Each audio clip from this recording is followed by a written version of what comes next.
following program is rated MAL. It contains strong language and is intended only for mature audiences. This week on the 5-Minute Warning. Just because I hate on stuff, that don't mean I ain't happy. That just means I just break like You're not here walking oxymoron.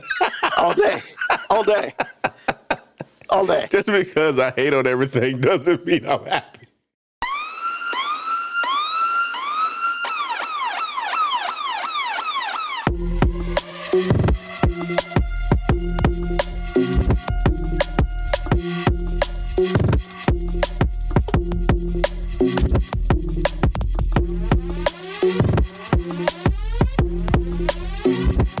Show that gives you everything and nothing at all.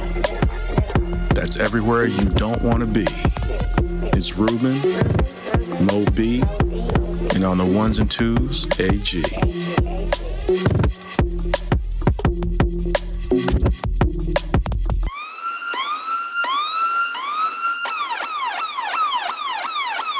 The 5-Minute Warning. Welcome to a brand new episode of 5-Minute Warning. How's everybody doing out there? Of course, it's your man, Ruben, out here in these streets. And of course, every week I'm always joined with my boy AG. What's happening, y'all? How you doing? Yo, man. It's bullshit out there. Now, wait a minute. Before we get started, man, you ain't street enough to be using the K, bro.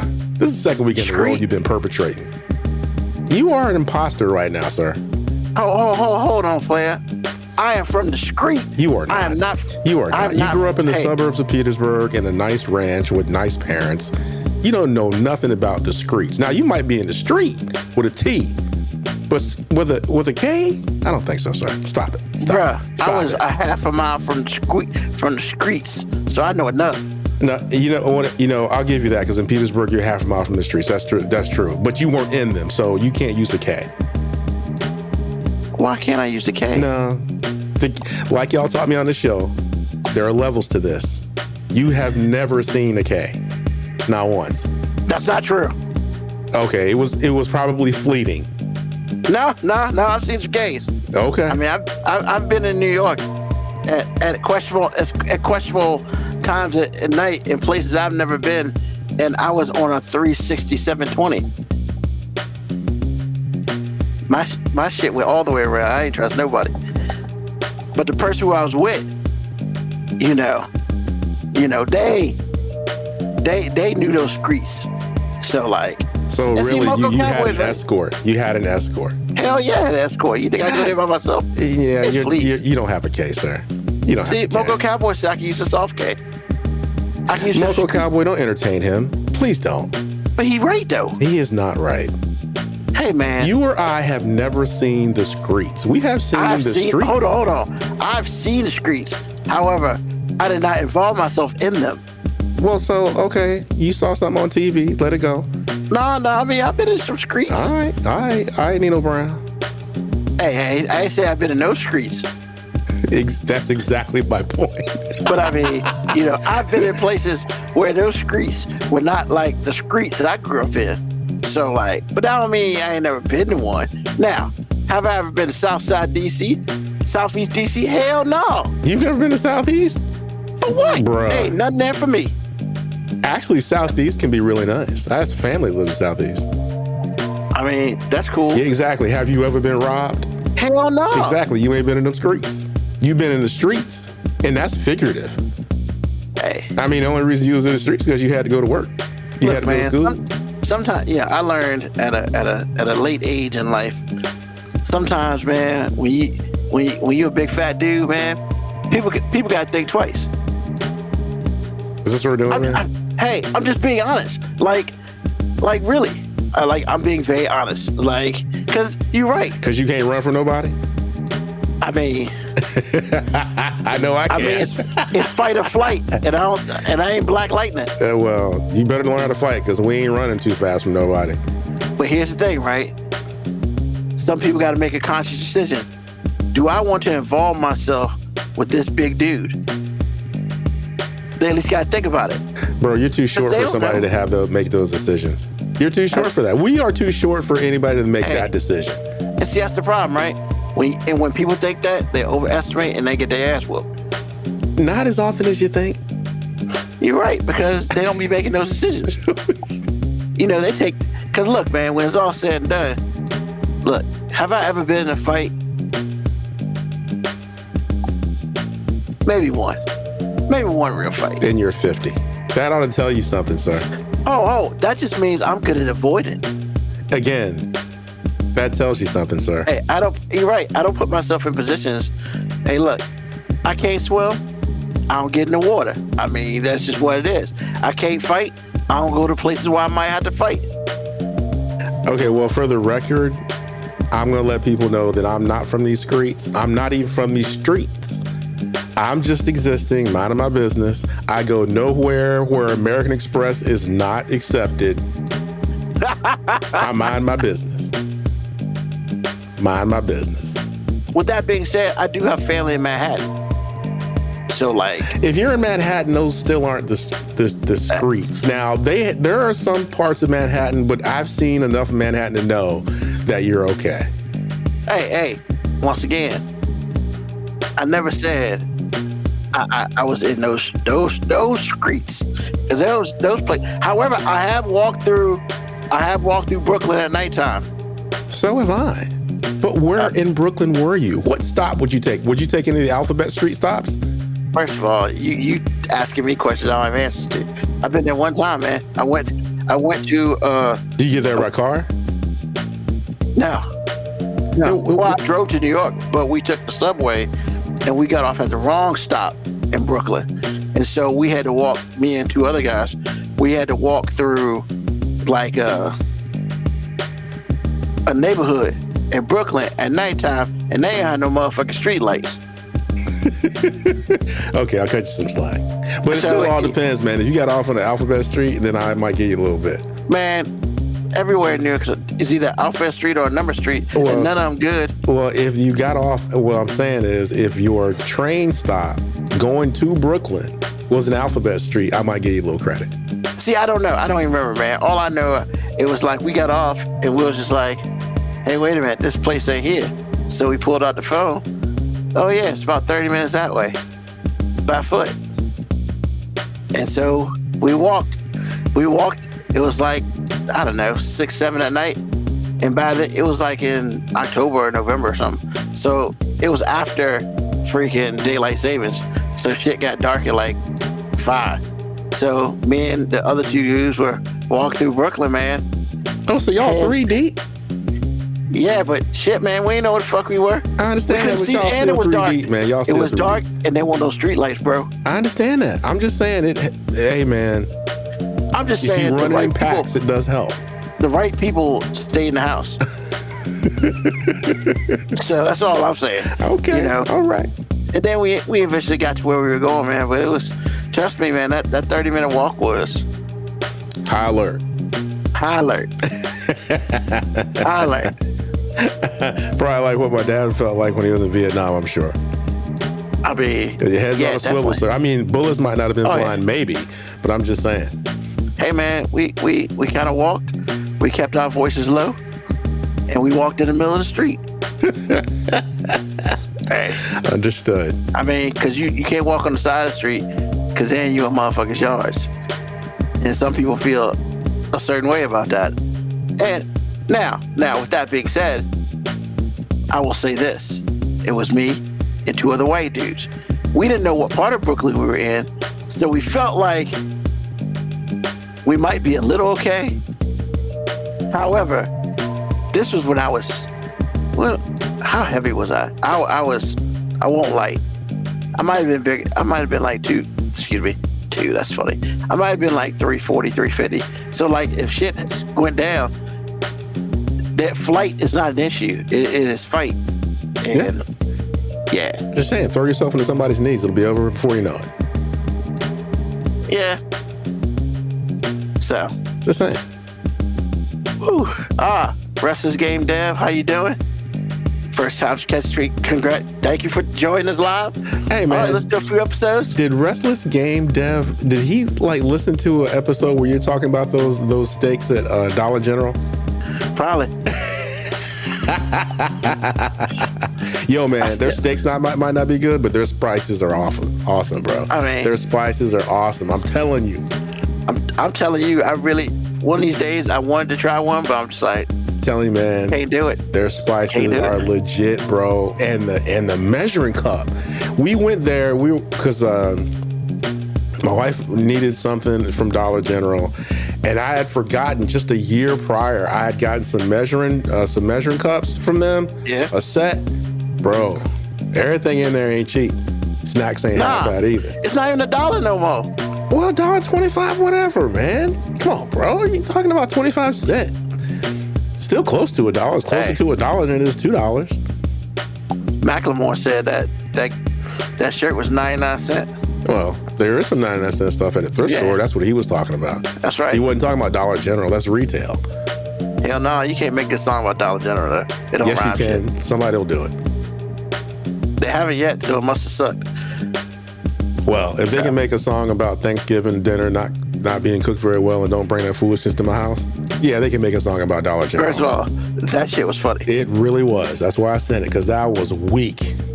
I mean, it's true, yeah. man. It's true. Like the lady that's been popular for the last month, don't be experimenting on the Thanksgiving and Christmas. Nah, you can't do it. Can't do it. Can't do it. You can't be making up some new stuff to bring to the family and your ass ain't ate it before. Like, what are we doing? I know. What kind of shit is that? That's why some people ain't allowed to cook. Exactly. Well, actually, we don't have that problem. Our family, everybody does stay in their lane and they do what they do, and it's always awesome. We don't have any rookies trying to be cute. And that's what I'm saying. That's what she was saying. Like, yo, like I didn't understand even when I got older. How come I can't bring nothing to the joint? But then as I got older, I understood. Hey, man, there's lanes for this shit because everybody can't cook, or everybody may be able to cook good for them. Yeah. But then there's some people who can't cook good for themselves, but they want to feed everybody. Hell, nope. Ain't had a nerve to get offended. Are you for real right now? I mean, look, man, if you can't make potato salad, just bring drinks. Yeah, ice. You can bring ice. Ice works, and it's cheap as shit. Exactly, because food is expensive, bro. Food is Mac and cheese actually costs a pretty penny nowadays, especially if you use 5 cheeses. Oh, my man said episode 223 and 224, listen with my younger brother on the ride to Maryland. Oh, Jesus. What were we talking about at 223 and 224? Because the state came up in the first, 50. I don't know. Give me a second. I'm going to look that up. Because we were wilding about something. We're wilding about something every week, sir. Oh, we were talking about sex. There's one episode we talked about sex. We don't talk about sex? We really don't talk about sex. Sex in a relationship. Yeah, we don't talk about it that much. Not at all. Because it ain't that important. Kind of is, bro. I'm joking. That was a joke. Oh, okay. And we talked about protesting. Protesting what? Just people protesting things we want to do during the summer. Okay. Yeah, because some people suck at protesting. How do you suck at protesting? Hey, bruh. I can just hold up a sign and yell and say something that's pertinent. I mean, and then some people can't boil water. So I mean, what we doing? Wow, is that what we're doing, bro? We out here shaming protesters now? No, I'm just saying, people protesting. Okay, you ask why people have a problem protesting, and I'm telling you, some people can't boil water. I mean, it's so mean. I mean, you're not wrong either. You're not wrong. that's vicious, bro. That's not you mean. are That's just low-key real. savage, bro. I told you this last week. It's too cold, man. This Wait cold a brings it out. minute. It wasn't as cold last week when you were savage, so that can't be it. Nah, man, we've had some changes, man. So, first of all, happy Thanksgiving to everybody. Let me just put that out there. I hope everybody ate a lot and still eating. I mean, see, that's good stuff. See, the thing is, it sucks when you can cook your own food. It's awful because now you can just whip it up just because you want to and go in the kitchen and no one's going to tell you something. But man, it started yesterday, man, and it's the worst time of the year. What happened? Motherfucking Christmas music in retail. But this is the day for it, though. After on Black Friday, all bets are off. First of all, I understand that. I don't mean I gotta like that I shit. love when you say that. First of all. I've done retail for too damn long. I hate Christmas music. Because the majority, and I had to explain this to somebody, man. The majority of Christmas music is slow. and sad. You know, you got your Jingle Bells, you got your, you know, Grandma got ran over by a reindeer shit, but then you got the Silent Night. Look, come on, man. Like, I get it. You can't speed up. Let me finish. Okay. You can't speed up Silent Night. I get it. But that don't mean you got to put that shit on a loop. That's all I'm saying. What is sad about it, though? Silent Night by the Temptations as best as everybody. Bro. But I don't need to hear this shit like 4 times a day. But it's awesome, man. What's wrong? How is Silent Night sad? No, man, it's slow. It's not the fact So that you're just talking about it's tempo. slow. Yeah, man, I'm just like, Oh, man, people are hating on me right now. So, like, but those are nice songs, reminds me of past, the family, and what's for. You're right. Wow, Liberty Twitcher said you cannot say you don't like those songs. You are not You're allowed, right. sir. You are And not you know allowed. what? It's against the freaking I like law. it, and I like it the first 5 times. Bro, it's I don't 30 need to days hear in that. Christmas, man. It's 30 days, 31 days in the Christmas season for the songs, bro. That's the problem, man. That's the problem. We ain't got enough damn Christmas songs. I mean, Because we'll go through the whole Christmas shit by like Wednesday. But it's repeat. but I'm It's telling you, repeat. man, there's only like one standard, that's going to be included in the Christmas bunch. Like every 2 or 3 years, some song becomes so popular that we put it in that bunch. Like the song that we heard on the way back home from Thanksgiving dinner. One of my favorites now. It's the song with the 2 judges on The Voice. They got married. One was a country artist, one's a pop artist. Gwen Stefani. Are you talking about Gwen Stefani and her husband? I know it's her husband. I'm just saying, what's his name? Well, anyway. Blake Shelton. Thank you. They got a song that is freaking awesome, bro. Like Yeah, every it's like day's Christmas. Like when I looked at my wife, I was like, yeah, you're just a walking gift. I gotta just put a bow on your ass. That's like the first good Christmas song in like 10 years. No, that's not true. That's not I'm true. just saying, man. Look, bro. You're a hater, We can man. say, we all know that. But yo, man, I can't take Mariah Carey no more. Oh, that's awesome. I love that song. The first 3 times. And see, now I gotta watch Love Actually because the little girl's God. saying the That's why I can't watch that movie. just because of that. Bro. They got love, they got affection, they got people meeting, they have people that have marriages that get back together, they have people that, that do something cool to get them over their grief man. because they've lost somebody, and they have man. all the things, bro. Once again, I'm going to say this. They got young love, I'm going to say this, man. unrequited love. Retail has ruined Christmas music for me. Well, actually, to be fair, retail has ruined Christmas for everyone, sir. I mean, so first of all, I think I said a couple weeks ago, man, it's like October. We're not even freaking Halloween yet. And I'm in fucking agree. Walmart. I agree. And I was looking for something in a section. Now that's all Christmas. I asked the dude, hey man, I was looking for this. Any idea what this is? He's like, it's supposed to be over there. And I was like, yeah, but that's all Christmas. He's like, man, they just changed this last week. I got no idea what shit is. And I'm just like, bro, we got Halloween. We got Thanksgiving. Can we get there before we get Christmas? That's all I'm saying, man. Christmas, and then it's here and it's gone. It's like people will live their lives for the next 60 days about Christmas. And we get Christmas. And on 26, we ain't about Christmas no more. Well, And I'm I just mean, yeah, it's a climax, and you bukkake, Yeah. and it's over. Yeah, man, you busting that then go sleep. Right. And I'm just like, bruh,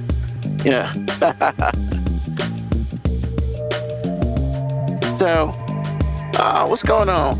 Dale 2. Ain't that some stuff? Who's Dale 2? Eh? Oh, that's my nephew. Ah, okay. Great audio levels on the podcast. Massive respect from one tech guy to oh, I didn't realize he was And that into would that. be AG is your tech guy. It ain't me. Cause no. Can't. No. You're not doing it. Come on, you can do it, man. I learned how to do it. You can learn how to You're do right. it. I could do it, but this show wouldn't be nowhere near as good if I Wow, bro. Come on, man. They got like little automatic plugins for you now. did. Once again. Odell, too, I appreciate you, bro. Thank you. We'll have to discuss what kind of equipment you have.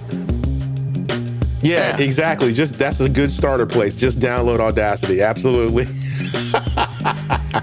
And then after Audacity, you can graduate to something else. See, look, you don't need me, man. I can retire. Man, I can retire from the show. What do you think? I appreciate the human touch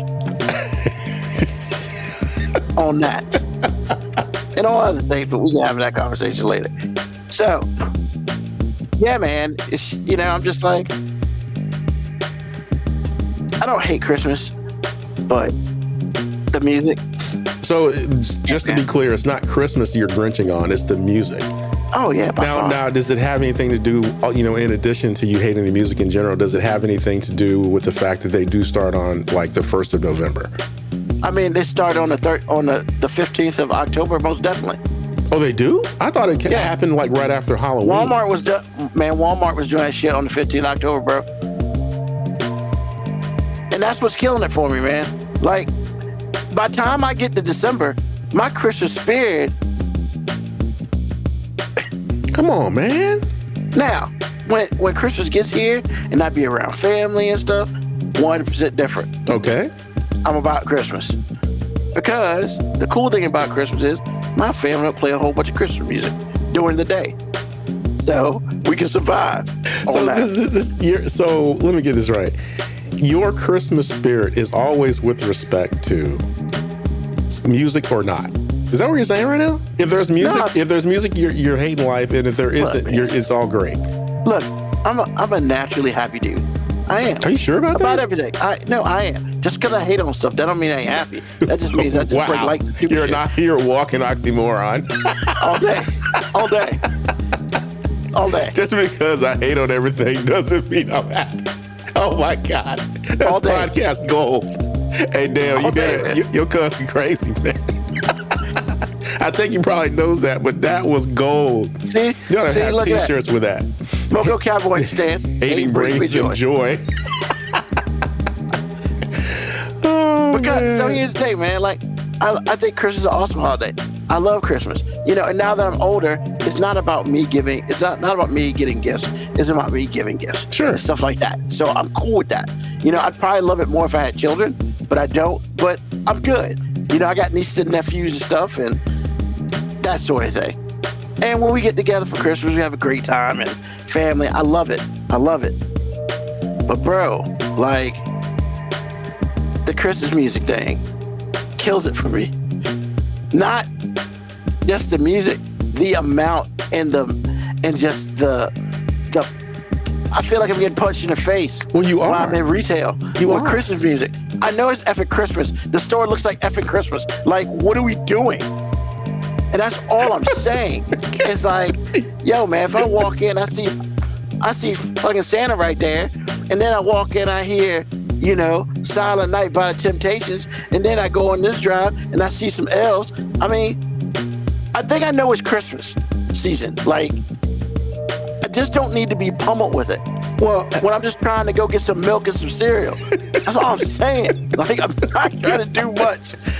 Ruben, you realize, okay, you're in retail now. Yeah. You have to go to retail places to live your life because you need supplies. Bro, I've already started complaining. Well, I'm just saying, it's like, you realize these places do the Christmas thing, not because they like it, but because they want to sell a product, man. Man, we are a capitalist country. Yes. I completely understand that. Okay. That don't mean I gotta sit here and be a minion. That's why I go into Walmart and places like that with my headphones.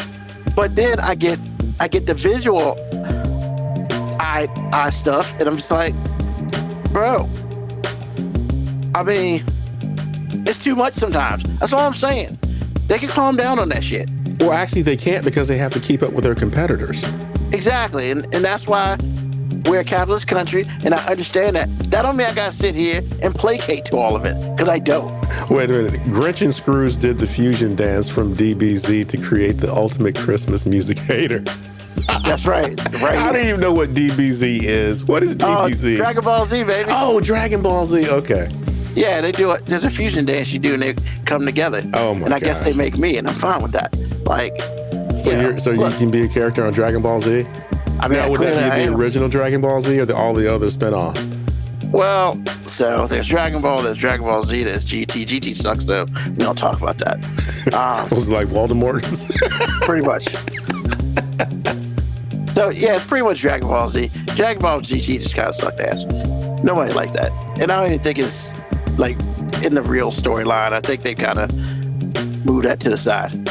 We didn't do this shit for real. Ignore all that. But nah, man. Like, it's just what it is, man. I've been like this for at least 20 years. I believe. I mean, and it sucks, man, because like I feel like I'm a man of my own world. Because no, you're there not. Are some people. Well, there are some people who just like, you're such a hater, and I'm just like, it's not that, man. And then when I'm in stores, it's like literally, I went to a store the other day. The music coming from the big speakers wasn't playing Christmas music. Where does Christmas music coming from? Well, one of the people in the store hooked it up to their Bluetooth speaker, hooked their phone up, and was playing Christmas music. Maybe he was just trying out the speaker because he wanted to buy it. No, it was an employee. Oh, and I was like, can we get to Thanksgiving first? I love Christmas music. Awesome. But you ain't got to punish us with the rest of what you love. Why you got to be a bad boss, bro? I'm not a boss. It wasn't me being a boss. I was just an observer. And I was just like, yo, man. Oh, so this wasn't one of your stores? Well, no, it was a store. I'm not a boss there. I just go and make sure stuff is good and stuff like that. I ain't nobody's boss over there.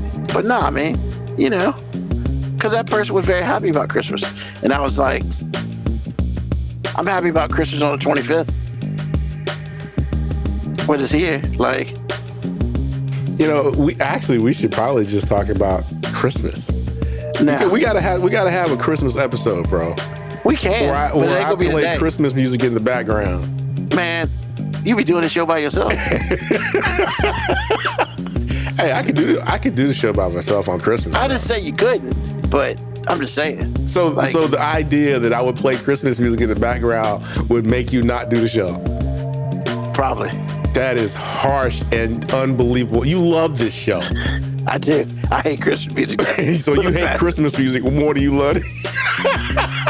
Oh my God.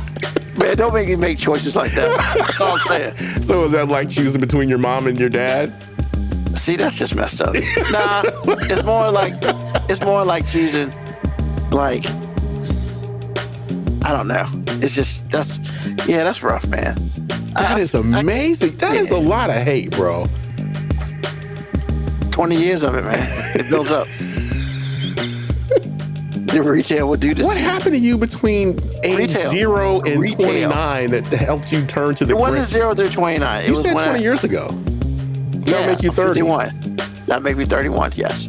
It's when I started retail, working in retail. Because back then I didn't have choices. I had to sit in stores and listen to music for the 8-9 hours I was there. But you are in retail now. Yeah, but I can leave. I can walk out the door. You can walk out the door. So you got choices now, right? I mean, I walk in there look, man, I walk in there with my headset on. I ain't playing. I just, man. I understand it. I really do. But that don't mean I hate it. I don't hate it anymore. Understood. It has ruined my life. It has not ruined your life, bro. Not my life. You've become a homeowner and everything. You didn't ruin your life. But I feel like it's made me hate something that should be pure. Well, it's not pure. We just well established that this is a capitalist But the message of Christmas, the importance of Christmas, and what it means is pure. I feel like it's been, what's the term? Just mutilated. Mutilated and contaminated. Yes. Probably the word you're looking for. Yes. It's a cesspool now. Yeah. And they make me listen to fucking Mariah Carey. And it's just... It's a great song. It's become one of the standards, bro. Bro. What? Once again, I'm not disagreeing with you. The first time or the third time I hear it, I'm 100% with you, man. But if I gotta hear shit 20 times a day, go open up somebody else's garage door. Like, I'll tell you, I really do feel like that one song has put her in queendom for Christmas. no, it has, because somehow she fucking makes money off that song every year. Well, she like, probably we don't have wrote CDs. Well, no, like we don't have CDs and DVDs and Spotify. Why is she making that much more money on a song that she created like 10 years ago? Because they play it. It's like, have you seen... Exactly, they play that shit forever. Right. It's just like About a Boy. Hugh Grant's character was loaded because his like great grandfather or great uncle or something wrote a Christmas standard, and they play it 1,000,000 times once a year. It keeps him wealthy. The same thing here. It's a standard. She probably wrote it or has some part in writing it, and she's loaded because of that. And honestly, shout out to her. Yes. She knows the system, and she broke that shit. She knows the system. Now she knows the system. She made a really good Christmas song. Yes. And now it's the worst Christmas song in history. It is not the worst. It's one that you don't like because they play it 50 times a day, which I do agree. Yeah, I love it every time it's played. However, they do play it quite a bit. I mean, the love just goes every time I hear it. It goes further down. I'm just saying, like on the Grinch, the little meter goes down. Yep. So my nephew was probably right on that. You know what? You need to get one of those dogs, man. Nah. Yeah, you need to get a Max, bro. They had the fake joint? You need to get you a little Max. We're going to get you a Max this year. It's going to be a present from all of us at the 5-minute warning to our boss. First of all, I ain't nobody's boss if you. You kind of are, bro. Second of all, I'm kind of not. And then second of all, like, I don't do dogs, man. What are we doing? I said a stuffed animal. What's wrong with a stuffed animal? Oh, stuffed animal. See, you got to specify.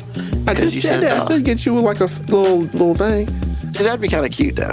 Because you a Grinch. I mean, I would put it right on my shoulder. Exactly. Little Max, like, take to the chair. I'm going to own it. That's right. Don't play. People call me Grinch. And then, I'm just like, people call me Scrooge. Nope, I'm just I don't know if you're a Scrooge or not. You seem generous to me. No. People, that's what people call me. And I'm just like, look, man, I get it. You love Christmas and your life is controlled with Christmas. I get it. Mine just ain't.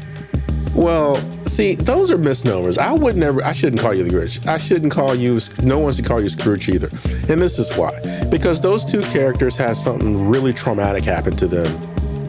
And that's why they were who they were. Yeah. You haven't had anything more traumatic happen to you concerning Christmas other than having to sit and listen to it 8 hours a day when you're 31. Yeah, no shit. That shit's worse. 31, 32, 33, 34, 35, 36.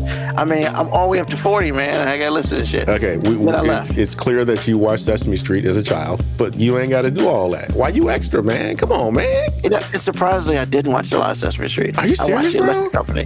Yeah, I was Electric Company kid, Did you ever watch Zoom? What's that? That movie? No, Zoom. It was one of the PBS shows. It came on like... Oh, my God. Nah, I was Electric Company kid, bro. Okay, Easy Reader. There was other shows out there. I was also a You Can't Do That on Television kid. I don't remember that one. Oh. Was that PBS also? I was Nickelodeon. Oh, I was too old for that. There was no Nickelodeon when I was a kid. Yeah, it was. No, what I said when I was a kid. Bro, you're only like 3 years older than me. It was. No, I'm actually 5 years older than you. I thought you were only 54. I turned 55 in November.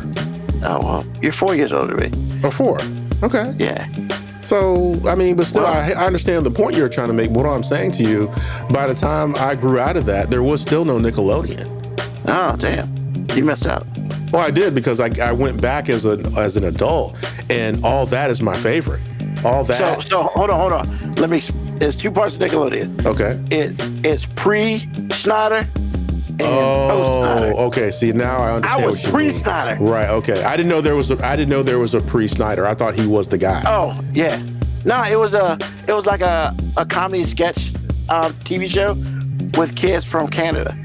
Well, yeah, I remember that name sounding familiar. I just never saw it. Like if they said, like, not that it would happen here because I'm not on a TV set and all that shit, but like if they said water would fall from the sky on them. So was that the seed that planted the modern day slime? Well, kind of, sort of. Get to that. Okay. If they said I don't know, then slime would fall down. Oh, okay. Yeah, they started that. Okay, understood. And then, like, there are some catchwords in there. If they say some things, like things happen, like they said something, they get a pie in the face. Like a hand would just come and put a pie in the face, and stuff like that.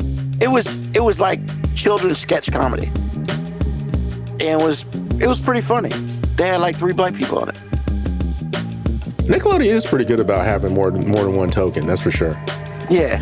But I had to say my all-time favorite Nickelodeon show, I don't know if I would probably go between Kim Possible, All That, and Victorious. Yeah, all that Snyder. Victorious and Snyder. Kim Possible, he had nothing to do with it, I don't think. Yeah, I could watch those. All the live action stuff. That was Snyder? Yeah. Okay. Well, they were good shows. I didn't know he was a creeper, but that guy was completely Ohio. I had no idea. You didn't know he was a creeper. I like how you just slid that in there. Kind of is, man. That dude's more than cringe, man.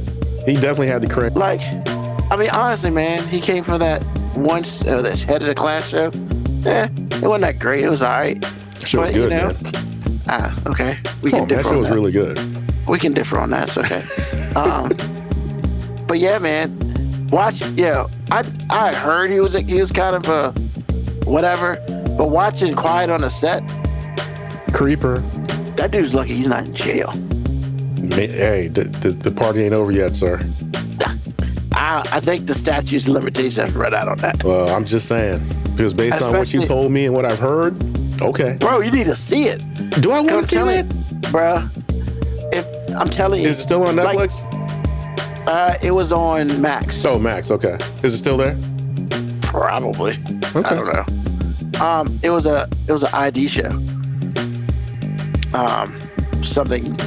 I can't remember what ID stands for, but yeah, man. Yo, that I watched it and I was so like, yo, it's crazy. Like the stuff, like, cause they show clips of like what he made the kids do. And back then, it probably looked like fun, like for children. But looking back at it as an adult, nah, bro, that was some creepy shit.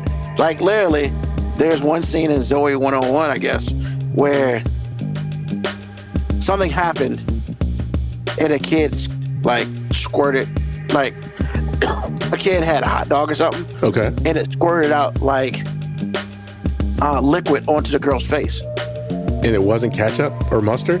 It wasn't ketchup or mustard. Highly it was clear. Inappropriate. Highly. Yeah. That looked like bukkake, I bet you. Bruh, it wasn't white though. That's literally the only thing, it wasn't white. But it was just like, yo, that's disgusting. And then he was one of the first people to really start using YouTube. So he would do YouTube shorts about his shows up there. And there's one part that Ariana Grande. Nah, the feet stuff was crazy. Oh, there's some feet stuff up there. Are you serious right now? Yeah. Go ahead about Ariana Grande. I didn't mean to interrupt you, but I saw that and I was like, wow. How that dude is not in jail is amazing. I think, like I said, I think it's statute of limitations because, yeah, that shouldn't happen. But nah, man. Here, Ariana Grande, like, on a bed. And she's, like, twisting and turning on the bed. And he's just, like, asking her to do some things. Some of that shit's kind of questionable. And it's just like, and he uploaded that shit on, like, Nickelodeon's YouTube site. And no one that was head of Nickelodeon, like, questioned any of this. Bruh, I don't know what happened to people back then. Maybe they were desensitized to their life. I don't know. Well, it was a turn of the century, but at the same time, I'm like, dang. I mean, it's like it was like late 90s, man. Oh, but okay. But still, yo, the shot on the face, that was discussion. The feet stuff, like he was saying. So basically, these kids were actually almost doing soft OnlyFans. Yep. Wow. Okay. And then he would bait his thing. He had some rules, like parents couldn't be in the. I heard about that. In the room. Yeah. When they're filming. Yeah. Why not? They're underaged. Why not? Let me tell you this: Shirley Brown wouldn't have had that shit. She'd have raised Cain, or you wouldn't have done the show. Damn Take straight. Your pick. Take your pick, sir. Take And your pick. neither would Ann Riddick. No. Actually, my mom would let me audition. Because she said, if I can't move, then guess what? Yeah. Yeah. Mama, come on. Ain't no mama, come on, nothing. This was not going to happen. Yeah. Yo, shit was crazy. And then, of course, he would hire people and they'd be sex offenders. And then the whole Drake thing, which... What will happen with Drake? Yo, he got, molested. There's one of the dudes that he hired, and he molested Drake. I think it was Drake. Yeah, it was Drake. Yeah. Craziness. He even came up and interviewed. I was like, yo, that's crazy. Because I didn't know that. I had heard rumblings, but nothing had really come out. And then, what made it even worse is this dude was like everybody in the industry knew him. And he was under wraps with it, obviously.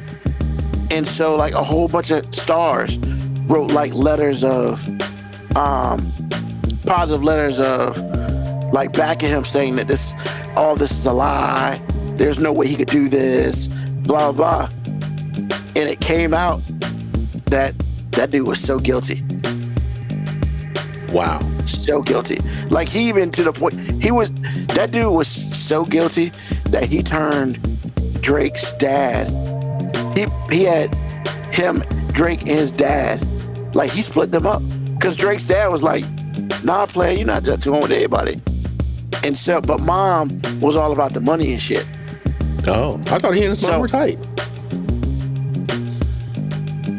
Well, I mean, Drake's mom and dad kind of, I think they got a divorce. They had a falling out.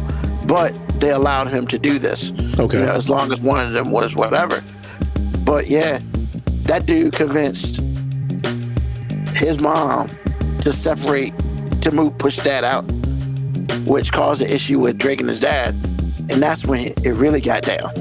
Wow. Because his mom won't pay attention, where his dad was eagle eye. Not paying attention or not wanting to see? Well, his dad was he was like, yo, I knew that dude is trouble. Don't hang around him. But his mom didn't pay no attention.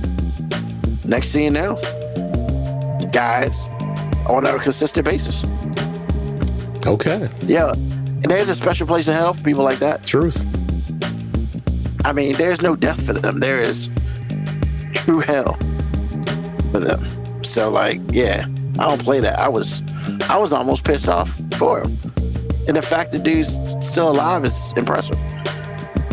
Well, evil lasts a long time.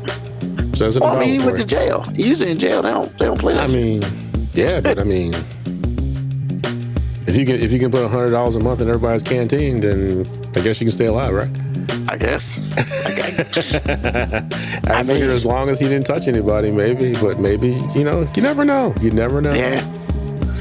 But that's some sad stuff. We're not going to talk about no sad stuff anymore. Let's get to what we're really talking about today. So, throughout our show, we talk about relationships. We've talked about sex. We've talked about everything that people should come together for. But one thing we really, really haven't jumped into a lot, because it could be done in a bunch of different ways, and that's passion. Because you got passion for a person, you got passion for a subject. You can be passionate about what you do. You can be passionate about what you hate. That's me. So there's everybody has a passion about something, and so I just wanted to talk about passions and how we get down with it. Because yeah. What's going on, Tico Brown? That's right. Johnson Drake stopped talking for a while. Shit was crazy. It's definitely worth the watch, but if you're squeamish and you can't handle conversations like that, don't watch it. Because trust me, I was just I was on the edge of my seat, and it wasn't even a horror movie. But I was just like, yo, that's for real? Damn, Snyder's a racist. Damn, Snyder, you a piece of shit. So yeah. So let's talk about passions, man. And, everybody has a passion for something you like to do, something that makes you tick, something that makes you get up in the morning other than work. So my first question, AG, is, of all the many things that you do in life, can you tell me one of your, what I would call passions, something that drives you to do better every day? That's got to be music production, post production is what I do the most. But yeah, that's it. I would say racing, but I'm not a racer. I'm just a big fan. But it's something I do actively do. Yeah, this is the only thing I have. So, how long have you had this passion? Well, I actually started when I was in high school. Because the story is, it's like I was a huge music fan.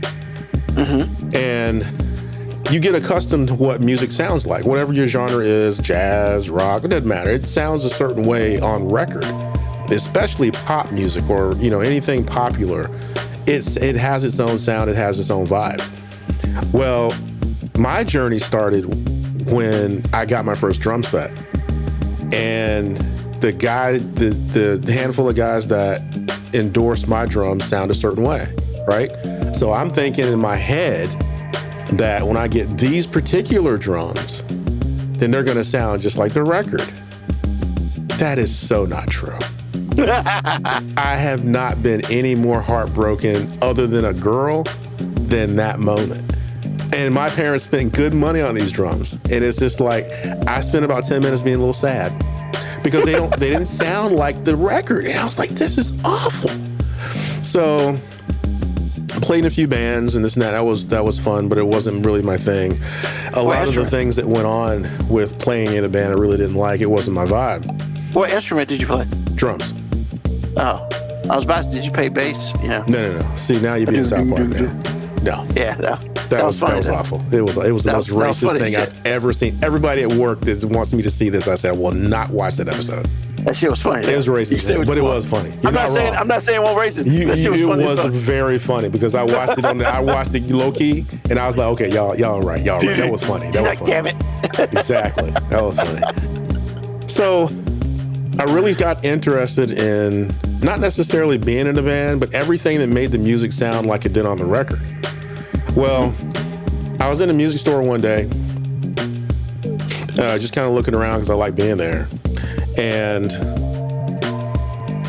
I saw this thing called Pro Tools. And I was like, well, what's that? Because it was a mixing console, which I was used to seeing those. Mm-hmm. But it had a computer attached to it, which I was like, what does that do?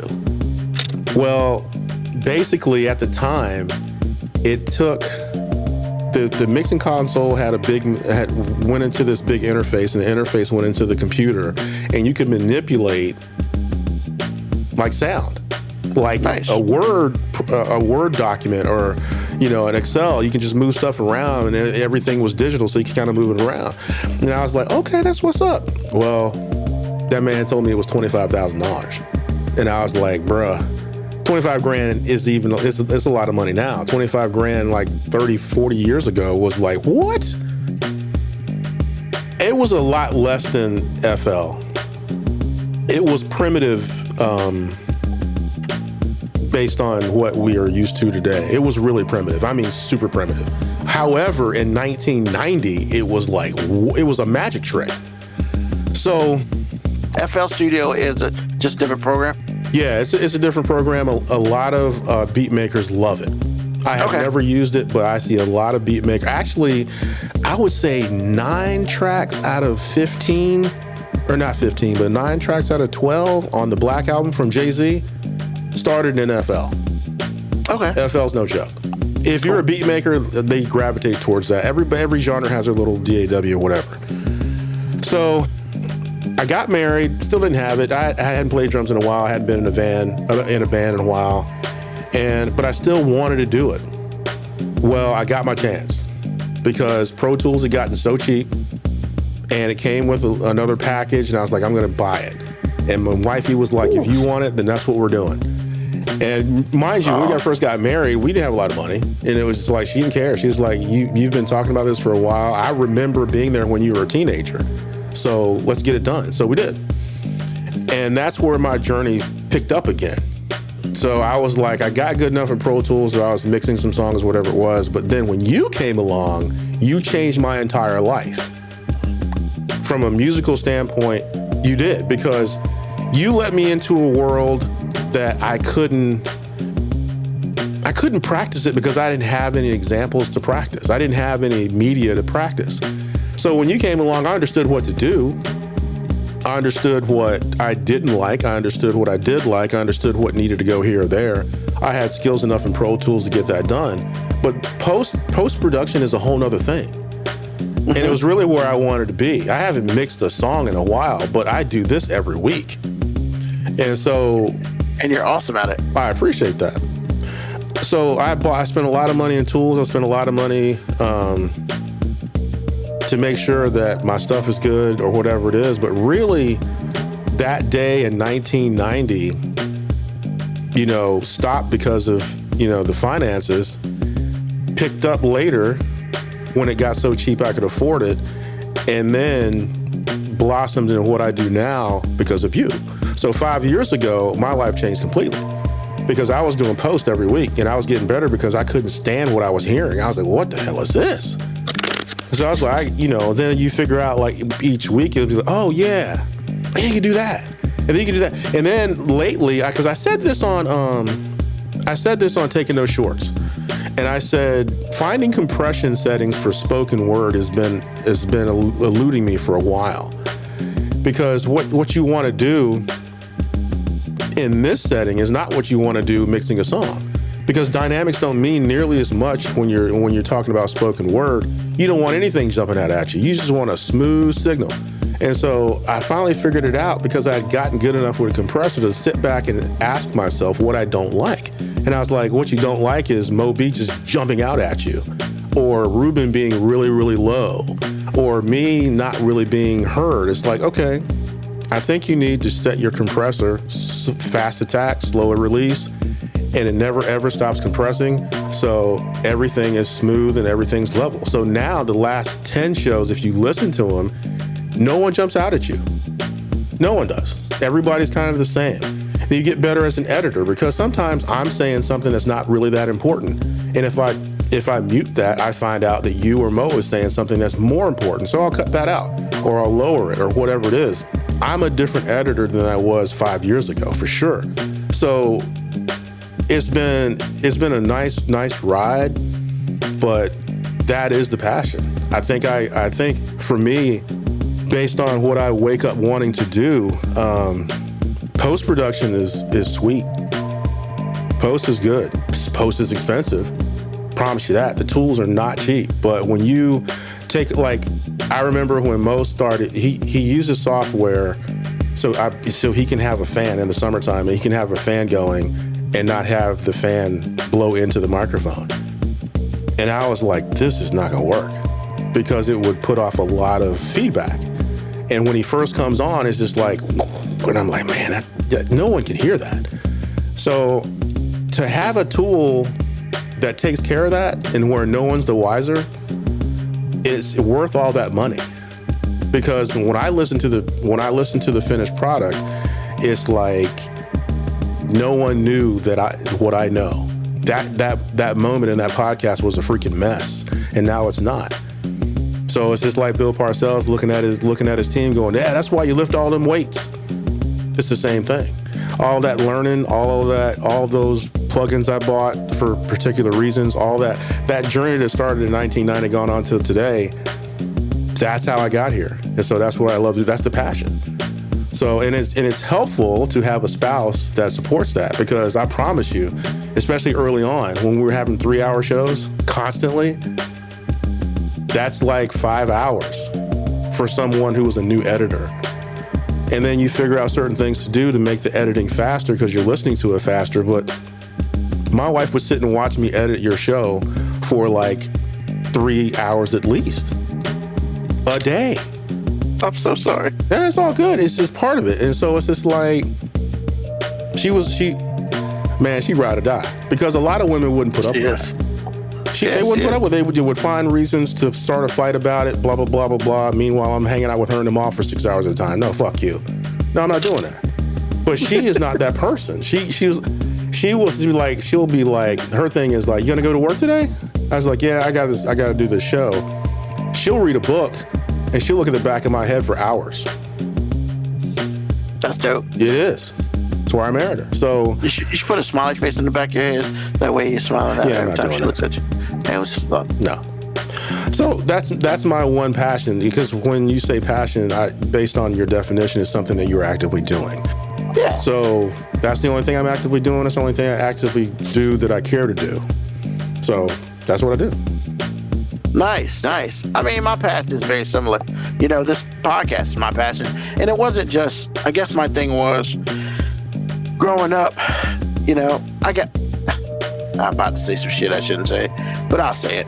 You know, I'm blessed enough in my family that I learned the gift, you know, of talking to people. Now, when I was a lot younger, you know, it's a little crazy. Like, I didn't realize I had it when I was younger, so I wasn't abusing it. It wasn't doing anything. And I got older, and then I started getting into retail, and I realized I still have it. But when it's all said and done, I mean, my thing is, I've always wanted to help people, you know, and stuff like that. And like, this podcast is a way for me to give back. Faithless one. Hilarious. That was the name of the group. Oh, okay. I was wondering what that was. Yeah. So yeah, like, this podcast is, you know, at this point in time, this is my passion, because I feel like that even though I am one of one, I feel like there are people out there who have experienced some things like I have. And so they may not be vocal about it or wanting to talk about it. Yo, man, when it's all said and done, I'm 51 years old. I'm single. I have no children. Yeah, you know what? There's not a lot of me out there.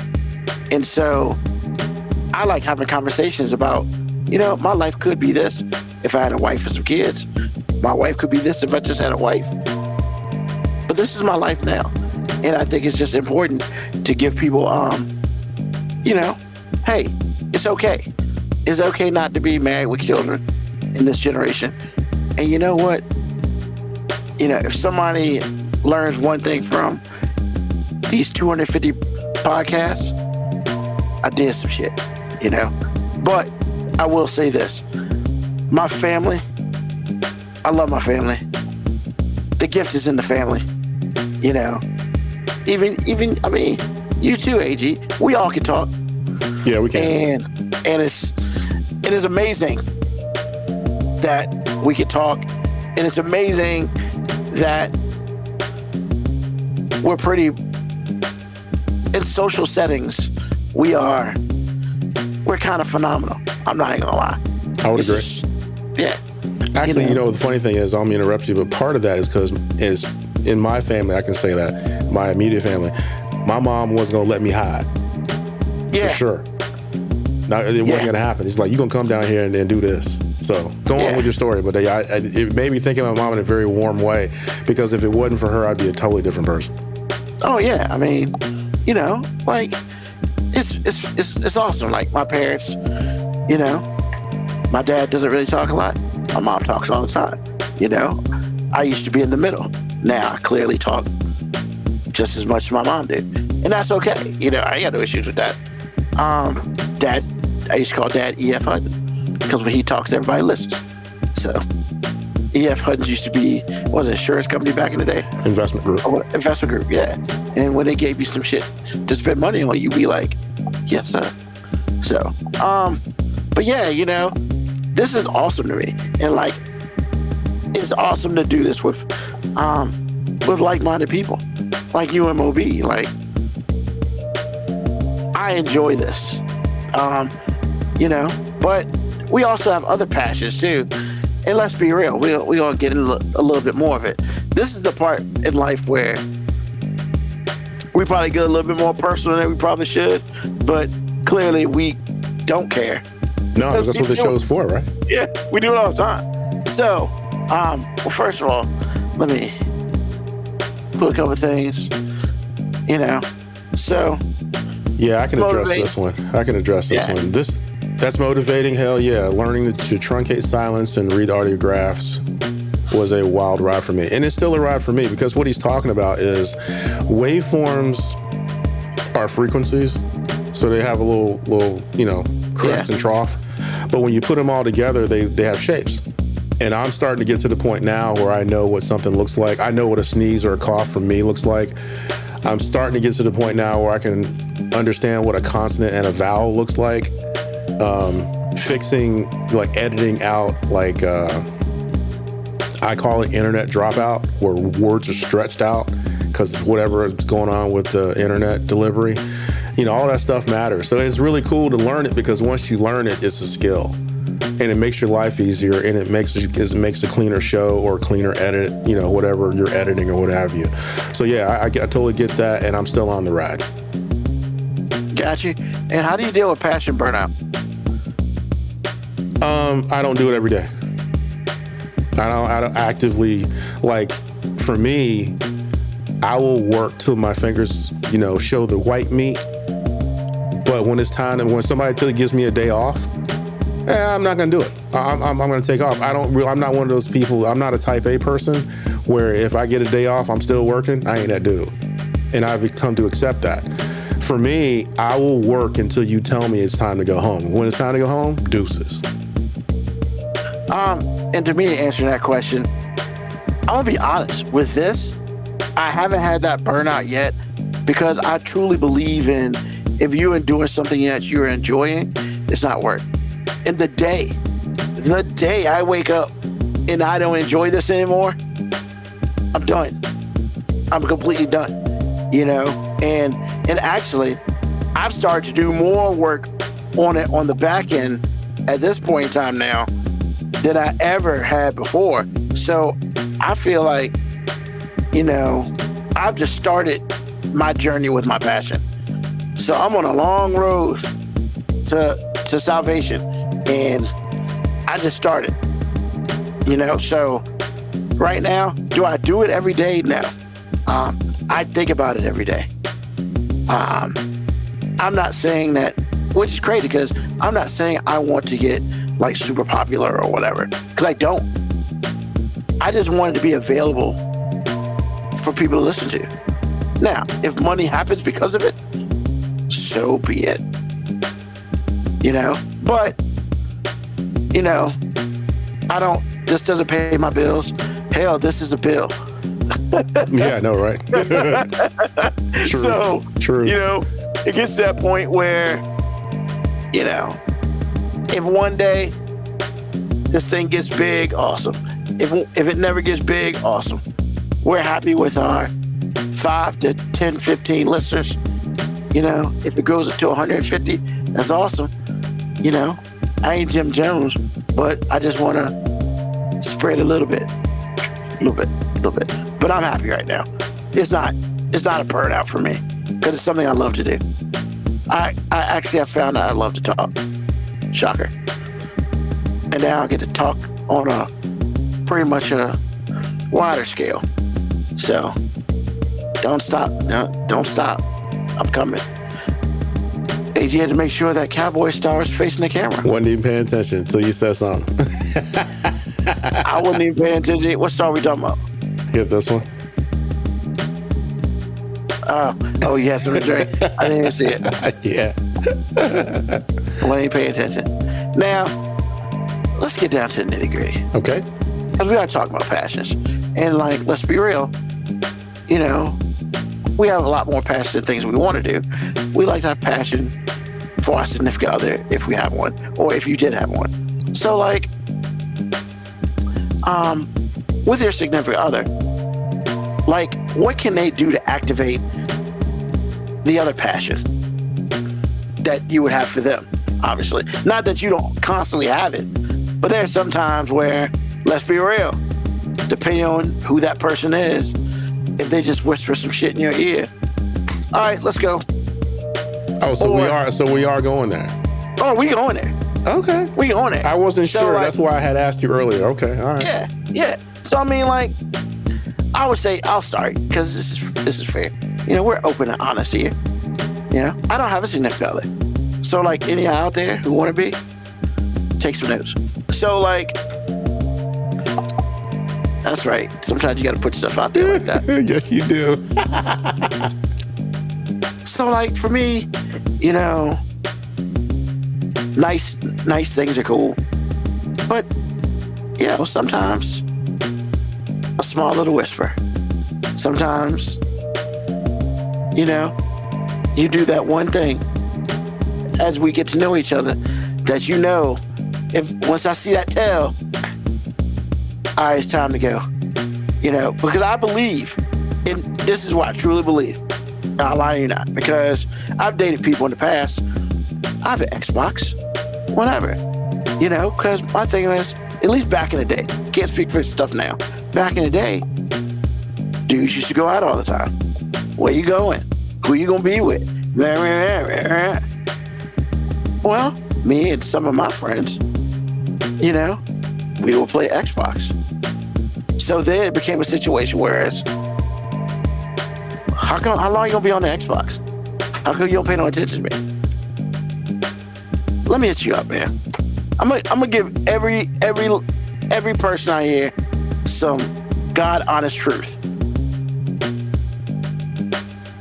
If your significant other plays video games, all right, don't get mad at him. Don't get mad at him for playing video games, because you know what if they at. Instead of out here in these streets doing some dirt that you trying to chase him down for, and you ready to scratch up that car and shit, like, yo, they out here in front of you, not necessarily paying attention to you. However, with that being said, if you want to get your significant other off a video game, it ain't that damn hard, player. That just means you gotta do some work. Now, I'm gonna be honest with you. If you've been with your significant other for a while, you ain't gotta do too much work. So stop being lazy. Because you best believe, if I'm sitting there playing video games and she wants my attention, I can name like 10 things she can do to get my attention immediately. But hey, look, honestly, if she does the first one, we ain't never getting to the next 9. That's all I'm saying. Like, that's what I'm saying. Is like, don't sit there and complain because your man in the house with your boring ass because you don't want to go out and do nothing. And you mad. See, look at that, Mo Cowboy. Let me put this shit up, Mo Cowboy. Tell her to pick up the other controller. Hell yeah, pick up the other controller. You know what? But you know, that's on us, right? Because it's like, hey. Whoa, how is it on us? Oh, hold on. Hear me out. Okay. Teach you how to play. There's nothing sexier than your significant other who can play the same game you play. And hell, they might be better at it. Because then it opens up some new shit. Like bets. And if I gotta explain more after that, that's your problem. But that being said, they want to be included. You know? But look, all I'm saying is, any woman I'm with, you don't want me playing video games, then you give me a second option. And you ain't gotta work hard for that. You don't. You really don't. Man, we easy, yo.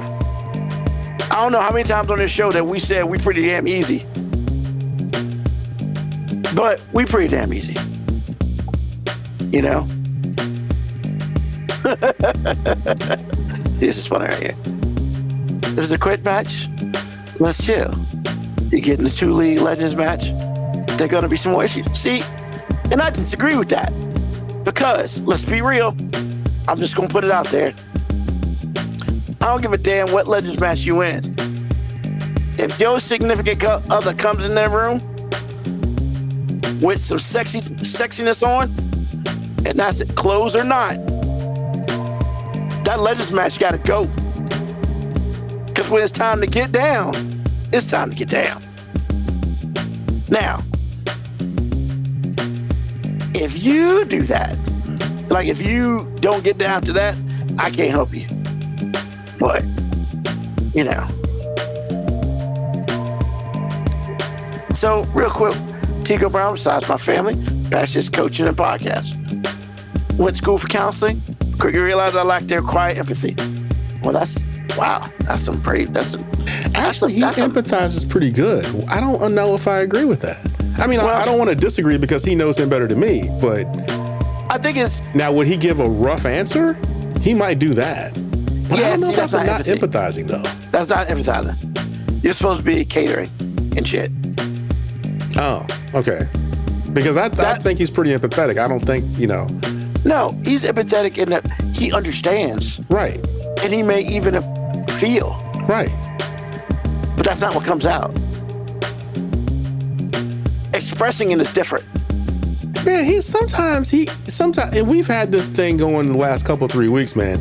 He takes responsibility for women in a way which is unhealthy. Yeah, but he can't tolerate stupid, bro. No one can. Yeah, but he would tell somebody they're stupid to. Yeah, he probably would. And in that job counts, you can't do that. Well, maybe he could do it in college. If he was at the college level? No, you can't do that in college. Are you serious? They're grown people. Because a lot of these kids are still children. And they can't deal. Okay. We got adults who can't deal. Yeah, you're not wrong there either. You call the wrong adult lazy or crying. Like, bitch, you ain't doing nothing. You lazy. I mean, I don't know what more I got to tell you. Okay. I'm sorry. I didn't mean laugh. I mean, true enough. I'm not trying to be mean, but I don't have that. I am empathetic. I am highly empathetic. But since I turned 50, man, there's a whole lot of fucks I don't give anymore. You said that many times since you turned 50. Yeah. And I'm going to keep saying it because it's true. But yeah, that's all I'm saying, man. It's like that excuse for, well, you don't pay no attention to me. That's bullshit. You gotta make yourself available. And that's vice versa.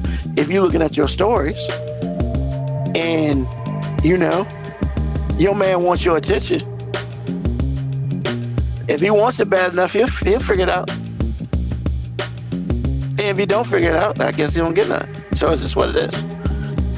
AG, what about you, man? Like, first of all, before I get into me, I have to address this. I do agree with 100% of what you said because it is that simple. I probably wouldn't want to teach my woman how to play because I feel like if you're a real one, you'll be like, she would ask to be taught or she would learn it on her own time. That's a real. Yeah, why you're not there? Huh? Yeah, exactly. Why you not there? Exactly. You're playing. But my thing is this. I just want to remind you how many times on this show I personally have told you that women are lazy.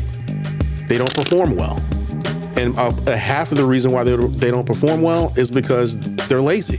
The laziness comes from not being held accountable, which Mo B says constantly. So everything you said is true, but I'm here to tell you 99% of the time it's not going to happen. When you find your 1%er, lock her down. Yeah, I was going to say 99% of the time I ain't going to be with them. So, like, that's what it is. Like, I mean, yeah. Because I've dealt with this in my life already. I understand. And it's just like, if you don't want me playing a game, there are other things you can do other than yell at me about playing a game that you could do. However, right now, you were doing something else. I'm not about to watch you do something else and me sit there. Now, with that being said, that don't mean I can't watch you do what you do. Sometimes I just gotta have a reason. And all I'm saying is give me that reason. And if you can't do that, then we already both messed up. Because that's a lack of communication right there. Is it though? Isn't it just It is. laziness? Sometimes, come on. Well, I mean, but that's the thing, right? Laziness creates a lack of communication. I don't know. Things to me, as I get older, things to me seem very clear. No, But you don't seem to have lack of communication with your relationship, nor is your woman lazy. No. So they're intertwined. Because if she was lazy, you would have a lack of communication. No, because sometimes lazy's lazy. Yeah, but you wouldn't. What I'm saying is, like, your communication skills with each other would not be good. Oh, I hear what you're saying. You wouldn't tolerate that shit. No, I would have never married her. Because that stuff comes out right away. I mean, people tell you who they are in 21 days. And basically, that's like 3 dates. And I mean, if I hear another song about getting a bag, or I like how the City Girl said it. It said, a dude's bag ain't no good because they ain't spending on me or some shit like that. I'm like, my bag is great. You just mad you ain't getting it. Like, what we doing? But you gotta earn that bag. Like, we just not gonna be like, you cute and here's a bag. Like, But really, that's what's going on. well, yeah, because they're they're basically holding themselves out. That's right. But it's not called that, though. Hey, tricking. It ain't tricking if you got it. True it up. I'm just saying. That's a Moby statement. Because, right I there. mean, he ain't wrong. Yeah. I mean, it's what it is, man. And that's the difference between a real one and a trick. Truth. I understand. Like, God knows, man. Like, Or are you being a simp by putting up with it? Either way. I mean, you could be a John. that's a whole different category. Not Like, really. I mean, it's the other half of the same coin. Yeah, but, we're not having this conversation if you're a simp. No, we're not. Well, for me, I got a thing for jiggling. So if my wife don't, it's so funny. Every time she brings up her grandmother, she loved her grandmother. And she said, yeah, I bet you would have liked my grandmother. I said, why? Because she wore this muumuu. Oh, man. A thin muumuu? Bro. That's not, well, there's You know no what a such thing as muumuu a thin muumuu. I know what a muumuu is. I hate them. But a thin muumuu is not a muumuu. It's something else. It's a dress. No, it's like made of thin material, but it's still a muumuu. Yeah. I'm just saying, anyway, Okay. It's my story. I'm telling it. So, Muumuus are disgusting. But go ahead. well, to me, they're not. And I'm going to move on. They just don't situate. They don't situate anything unless you have it. That's all I'm saying. What did I lead with, Ruben? What did I lead with? I mean, it's your story. No, I'm waiting for you to finish. I want you to understand. What word did what statement did I lead with? Man. You don't even remember, I did barely- you? You weren't I even don't. listening because the only thing you think about now I is how was. much you hate muumuus. Not really. You Anyway, was about to say something. You was about to say something about your wife. absolutely. Exactly. That's my other passion. What are you talking about? This is what the question's about. Anyway, she used to say that, and I said, oh my God, yes. If you wore a muumuu, girl, it'd be on. Because the jiggling. Now, she likes to wear a bra constantly. So I'm like, okay, that takes away from it a little bit. Yeah, jiggling, bro. I'm talking about you are a muumuu on and you ain't got no bra on, bro. It's going down. Why do you have clothes on then? Like, why do you have a muumuu on? if you got Some a bra? women like to wear their undergarments. I'm just saying. But I'm just letting you know, I like jiggling and I like booty shorts. And if you're laying across the bed or you're lying on the floor prone and you're jiggling, I'm gonna try to get you pregnant. So you like booty shorts with the words on the back? I don't care if they have anything on the back, just as long as your ass is hanging out. Give me a blank statement because the statement is there. My ass is hanging out, just saying. So if she wears that, Merry Christmas to me. I'm gonna try to get you pregnant. Turn me off, not understanding me. Sometimes she doesn't really understand me. Like if I get upset or something like that, she'll be like, she'll take it a certain way. I say, whoa, where are you going? Did you understand what happened? Sometimes she doesn't, and it's fine. We get it together. But that's the one thing that really bothers me. And that's from anyone. I hate to be misunderstood. Now, if you say something like, well, you said this, or you behaved this way, and I get that because I know me. But if I react a certain way and you just go off the deep end the wrong way, I'm like, where did you get that from? What did I say? What did I just say? And then how did you get here? So, those types of things bother me. But yeah, as far as the wife is the passion, but turning me on, man, she wore a t-shirt one day in between bras. No one did laundry. Good gravy. Are you fucking serious? I was like, them beach. She doing it on purpose? No, it wasn't on purpose. It was just a circumstance. But them like B movie titties, bro. Oh my God! I was like, I'm married to all this. I thought I was gonna die because in the B movies the black man always die, but I ain't died. Yeah. It was real. I was like, oh my goodness, girl, she was. I was married and I felt like I was fornicating for real. Hey, I mean, I'm just saying that booty was good, man.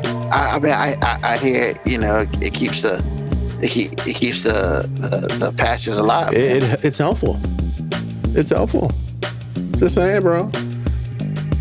So let me ask you this. What's up? Completely off the subject now. Okay. BBLs. Hate them.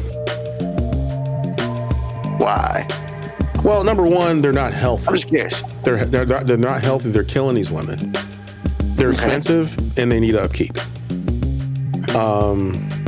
The other thing too, and see, I didn't really understand what was going on. I was like, why these white girls get all this ass? Something ain't right, man. I was like, I know that hormones have really taken our bodies to another place. We're bigger, better, stronger, faster, but we're getting cancer by the dozens. So I get that part. But after about a year or two of seeing this all the time on Instagram, I'm like, wait a minute. Every time I see a fat ass white girl, it's always the same. They aren't different shapes because everybody else had a different shape, but the ass was fat. But the white girls had the same thing. And then I started looking at the black girls too. And I was like, and then I finally, Cardi B came out and said, I have one. And then I took a good look because somebody had outed her. At least I think they did. They showed her when she was a young adult before she was famous. And her ass was as flat as any street. And I was like, okay, that can't be real, but it was real. She had a regular body. She's still beautiful, don't get me wrong. But it's just like, okay. Then they showed her a picture of her recently. And I was like, wow, that's what they call a BBL? And then I heard something on NPR, they were talking about it, and it was horrifying. Hold on, what? They were talking about BBL. It was a podcast that I was listening to. I forgot what it was. And they were talking about BBLs. And NPR? It might have been. NPR is kind of dope like that. Well, anyway, they were talking about, everything that was involved and how they had to actually go to South America to get this stuff done. And, all the upkeep. And sometimes when they go wrong or people put in bad materials, it's harmful to you. And so I look at it and it's like, okay. So then I started to notice, like, I don't like fake breasts either. So it's like I started to notice what to look for. And then I started to notice like everybody's getting one and they trying to get them as big as they can. It's like you could have like a skinny girl and she'll get an ass that doesn't fit her. And it's just like, ew, how is that attractive? But they keep getting them. I don't know what it is, but I mean, I long for the days when white girls had a flat ass because you knew it was real. You know what I'm saying? You knew it was real. Black girls too. Don't get me wrong. This is every girl that wants to do that. It's not a racial or ethnic thing anymore. I see all of the colors and the ethnicities have the same thing, and I'm like, bro, do I really want to? No, that's awful. Plus, I know as you get older or as you don't have any money to upkeep, this is going to be bad. It's not going to be attractive at all. That'll get me to shrink up like a turtle, like I'm in cold water. I'm like, ew, don't nobody want to hit that? I mean, I love you, girl, but we can go to Sizzler. Can we go to Sizzler? We ain't got to be naked or nothing. Can you turn the lights out? Something, anything. Stop it. I'm just saying, bro. It's awful. So, I mean, for me, I like my women. I have always said this. I like my women to be who they are. if I don't like you, I will quietly find somebody that I like. But a lot of things aren't important to me physically. Don't get me wrong, I love me a nice ass. But nice asses come in all shapes and sizes. With the BBL, it's just kind of like basically one shape.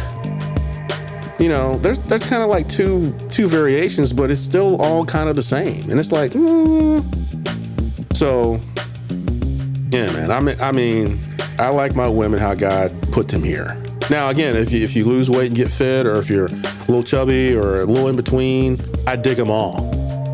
I mean, because sometimes you see a big girl and it's like, dang, are you kind of fine? And then sometimes she's a little tiny woman, and I don't really like them tiny, but sometimes it's like, hey, girl, I see you. I see you. You know, Miss Bucko 5 soaking wet, I hear you. So, you know, but the whole BBL thing for me is just like the turnoff of, you know, non-cancer fake breasts. Can't do it, man. Can't do it. Like we were talking, speaking, if Moby is still on, bro, Matlock is off the chain, which leads me to what we were talking about today as Lauren and I were binging it. I didn't realize Kathy Bates had breast cancer. So she had a double mastectomy with no reconstruction. And I used to have a crush on Kathy Bates, you know, years ago. And I was like, I wouldn't care. You can leave that scar. I'll lick that scar girl with your fine ass. Keep playing. Running around here with a moo-moo and 2 scars. I got you. A moo-moo and 2 scars. Hey, man, I'm just saying. Because that's what we have. And that's what I'm rocking with. I'm not mad at that. 5'2" with gray hair? Come on, man. So, again, but hey, I'm not mad at a dude that like that. Apparently dudes like that because they keep buying them. So that's kind of how I feel about that. Wow. All right. Kind of on the subject still though, for real. Yeah. So Mocha Cowboy says, I look forward to being played with AG runs for governor in 2038. Well, I got to run for governor.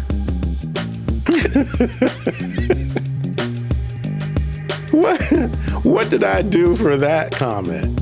Or what did I say? I mean, hey, I mean they find anything. Apparently, you know.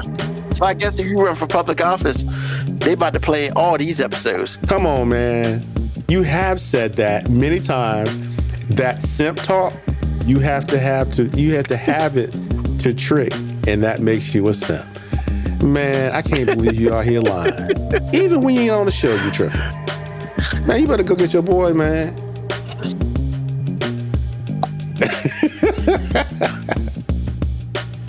Yeah, he did answer the question. He said, Mo said, empathy with randos is hard for me. Hey, I mean, everybody got their own piece. So I think if he cared for you, I think it'd be different. Or if he knew you, I think it'd be different. But some people he doesn't know coming in his office like constantly. Yeah. I think it'd wear him out. Yeah, that's pretty much what I said. Oh, okay. Well, he just said, call it, man, they're awesome.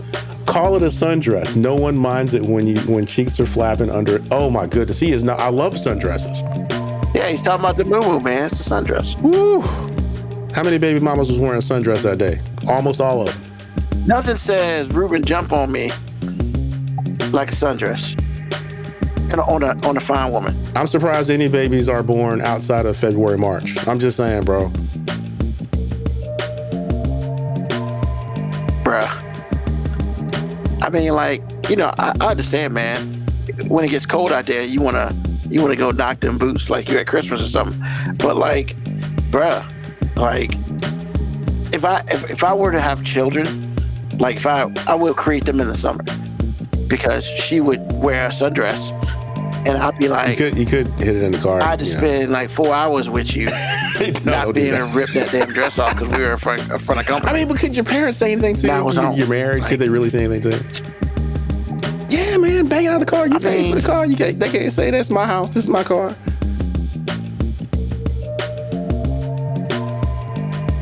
What are you in a car? I mean, first of all, yeah, if I was banging anything out in the car, nobody would. It's a little cumbersome, but it's definitely second of all, like, I mean, I'm not above it by any means. Ooh, bathroom. That's kind of nasty. Piss on the floor. I don't know about that. No, I'm saying I'm not above it. Yeah, a car. You know, we'll go into a bathroom, whatever. I'm down. public effort. I mean, as long as you ain't on the floor, doesn't really matter. Hey, I mean, You know what else is a nice garment for me? Baby dolls. Show them legs, and then you're just one breeze I don't know away what from that seeing is. her panties. I'm sorry. Say what now? I don't know what a baby doll is. Usually Explain. comes off the shoulders, kind of poofs out. Kind of, it's a dress, but kind of acts like a skirt a little bit, and it's like mid thigh. Is that the one that they blow the air up? Those type of dresses? It's easily blown up. Yeah, that's why I was saying you're one breeze away from seeing somebody's underwear. Okay. Yeah. Those things are awesome, bro. I'm like, good, Those great. things are awesome. Do that thing, girl. But see, the laziness thing comes back again because all of the simple things that women can do to get their man to do whatever they want, they usually weaponize it by only doing it when they want something and not doing it because they know their man like it. It's a form of laziness. Well, I mean, that just And they means have all sorts of reasons. I'm not this, I'm not that. That blah, just blah, means blah. you're with the wrong one. Well, that's not necessarily true. I'm telling you, man, it's like women don't perform well because they don't have to. It's like, okay, I'll tell you what, listen to the math. If men are always being incentivized is the wrong word. If men are always being pushed and encouraged to do better, to understand women and to have better choices and all the things, we're getting better at being husbands and boyfriends. If I'm always getting better and you're always the one telling me how to do it, when do you have time to get better at your job? You don't. And if you get accustomed to that kind of cycle, you think that the world owes you. That means you feel entitled. So if you feel entitled, how many people do you know that feel entitled do work for someone other than themselves, or at all, because they're waiting on somebody else to do it for them because they feel entitled and they owe them? So that mentality is easy for a woman. They grow up in America or any other free world, or free country, well, a man should do this and a man should do that, and the first time I say you need to have my baby, it's the problem. I told you on this show many times, there is nothing a woman is required to do for you. Like if she can't do it, then you're awful, you're broken. Next. Meanwhile, I gotta make $100,000 and I gotta have insurance and I have to have all these things before I even think about getting married. When is the last time a woman said, well, I need to do this and that and the other because if I don't, I have no reason for a man to want me. I got to get right. When was the last time you heard that? Single women? No, single women are the worst. Well, let me change that. Single with children. That's not really single. But I hear what you're saying. Like I said, man, it's a lot of laziness, man. A lot of laziness. It's a simple act. You know what I'm saying? It's a simple act. If your man like feet and you don't take the time to either do your nails or have them done, which he's probably paying for anyway, then you're freaking lazy. You're lazy. Because you know the man has said 100 times he got a foot fetish and you got jacked up hammer time. Really? You actually gonna let your nails stay all toe up from the floor up when all you have to do, the structure of the foot is not what I'm talking about. The idea that you keep your feet right because he loves your feet. Huh? You don't do that? Come on, man. Laziness. If you know your man like fill in the blank, like we was just talking about video games. If you know your man like video games and you don't even know what cover 2 is and you don't learn that on Madden, come on, man. Really? Lazy. When it's all said and done, everybody's got to do the work. But only half of us do the work, man. No, I agree. But I'm just saying that when it's all said and done, everybody's got to do the work. Yes. If you're not doing the work, then you're already failing. True. So, but cool. So, man, what's on your mind, AG? Wicked. Wicked is on my mind. First of all, before I say anything about it, I said, why? Because my wife wanted to see it, so I went and saw it. I didn't have any background except for The Wizard of Oz, so I knew nothing. I didn't know about the play. I mean, I knew about the play, but I had never seen it, never heard it, whatever. I just want to preface what I'm going to say by saying first, if you want to see it, it is a great movie. It's a musical that's got a lot of dialogue, which helps me because I can't stand people to sing the simplest things. Just say it. Just say it. I don't like that bitch. Okay, you ain't got to make a song about it. Okay. I don't know. I'm just saying. Carmen did a really good one, man. Talking about Kyle's mom's a big fat bitch. That shit was awesome. But they have dialogue, so I'm just all I'm saying. It still was awesome. I bet it was. He did it in different languages too. Racist ass. But he did it in different languages too. Everything on South Park is racist, sir. But It's anyway, funny, I'm glad your black ass love it. Yeah. Anyway.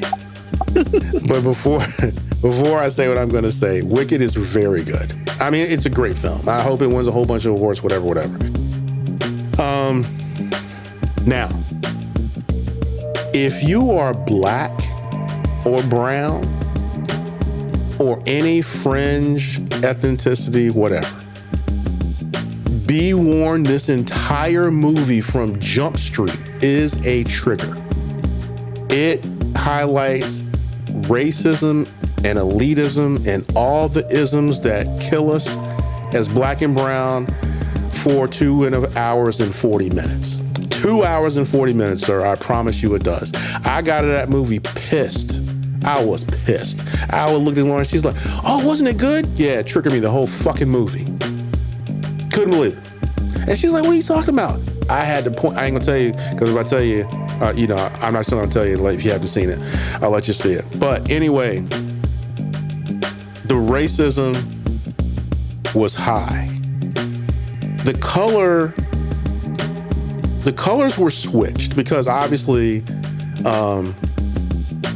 the Wicked Witch of the West, which would grow into that, is green. How she got green was nasty and low key. I can't tell you how that happened because I'd be telling you the movie. But she was born green. The dad didn't like her. Then the dad had a light-skinned kid, and the dad, just like doted all over her. And I was like, see, here we go. Here we go. But she had powers. Well, Glinda, which in the movie, her name is actually Galinda, she ain't got no powers. Now, this would eventually be the good witch. She has no juice. I want y'all to know that. She's Ariana Grande, so you already know she's very pretty. I mean, even if you don't like her, you actually have to say she is physically attractive. She is that pretty. Well, they played that up. She was awful. She was awful in this movie, man. And she ain't had no juice. All she had was the family money and an attitude, and just like, oh, it was terrible. They had kind of reminded me of when white America gets afraid of something and they feel like they have to get rid of it, but they have a plan on how to get rid of it. So they create an enemy and have propaganda to support this enemy and have people just like shipped out of here. That happened. All the things, and this actually was written back in the mid-90s, which I didn't know either. But all the things that we deal with in such high levels today, don't get me wrong, it's always been around, but in really high levels today as a free person or as free people. And when I say that, I mean any slavery or any indentured servitude. This movie deals with in an abrupt, clear and present way. And if you are not careful, you will forget that you're in a movie, and you'll forget that you're in a musical, and you will be reminded that you're in a horror show. But see, the thing is, your life is a horror show. You're just seeing somebody make satire of it. And actually, a lot of it's not satire. A lot of it's just straight no chaser. So, again, if you're gonna go see it and you're black or you're brown, you are gonna have a different experience than your white counterpart. Your white counterpart's gonna come out of that looking at it like, oh, that was great, which it was. but they're not going to have the same experience that you have. You are going to be reminded of how much you're not. As Moby would say, you're less than. All the things. And mind you, by like the 40 minutes into the movie, the woman that plays the Wicked Witch of the West, I keep forgetting her name, is actually more beautiful than Ariana Grande. And this chick is like green. I'm just saying. So it taught me, that did teach me anything. It reminded me that just because green isn't the standard doesn't mean green is not beautiful. Because she actually, to me, was more beautiful than Ariana Grande's character. And I'm sure it had something to do with the fact that Ariana Grande's character was awful. Just awful. And so it's like, if you choose to see it, which is a great film, be aware and be prepared to see what you're going to see. Because it's 2 hours and 40 minutes of being punched in the face with everything that is trying to kill you. The president-elect, all his choices, all his rhetoric, and all the things that never went away, and all the ways in which white America likes to manipulate things based on their comfort level. And if you check it out, look at what they're saying about the movie on Fox, and you'll be reminded of what I'm telling you. This movie made white America feel really uncomfortable. And when I say white America, I'm actually talking about the ultra-right. Because they mad that they're being vilified. But what I saw, like I told my wife, all the thing I saw was somebody being mad at something that they caused. White America caused everything that white America's uncomfortable with. They're being ostracized because they are who they are. So again, gonna go see the film, be aware. It's hard. It's hard to watch because they don't pull any punches. So just so you know, and if your white counterpart or your white friends or whatever it is, they love it and they don't say nothing about race or anything, you can choose to let it go if you want to, but just understand whatever decision you make after the fact, they are not ever going to have the same experience in life that you had. So they can't see the movie the way that you saw it. It's a different film. It's a different film for you. So that's what's on my mind. Is that considered Disney or no? I'm not really sure. It looked like a Disney production. I mean, it was really well done. I'd have to. It was done by Universal Pictures, but I wasn't sure if it was a Disney movie. I don't think it is. Well, if it's Universal, then it's not Disney. Yeah, I can't see. And that's probably why they named it Wicked instead of The Wizard of Oz or whatever the hell it's supposed to be. No, they named it Wicked from the play. The play's named Wicked. Oh, okay. Yeah, I can't see Disney getting down with this. Well, it's interesting that you say that, though. Bro, it's hardcore, man. I mean, I was angry when I left that place. It kind of makes the trailers look like a bunch of bullshit. So it's not, awesome. But they don't show you everything. They show you all the good parts, and it's 2 hours and 40 minutes of good parts. There's no time where I felt like that's kind of weak or I fell asleep. Yeah. Nah, bro. You're talking about a 55-year-old dude not falling asleep in a movie that was 2 hours and 40 minutes. That's hard to do. You better than me. Well, I'm just saying. But like I said, man, this movie is like watching Fox and CNN and MSNBC all at the same time. It makes me really not want to watch it. It's hardcore. But anyway, that's what's on my mind. Y'all be careful. He's going to see it. Thanks, sir. So Tico hit us with a public service announcement. BBL public service announcement. Make sure the dies the least match. Make the BBL a good lie.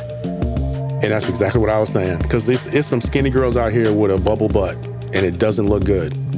I mean, proportion, baby. It's proportion. Absolutely. You got to make that shit work. You know, man, what's on my mind is what was on my mind at the beginning of this episode. I fucking hate Christian music, man.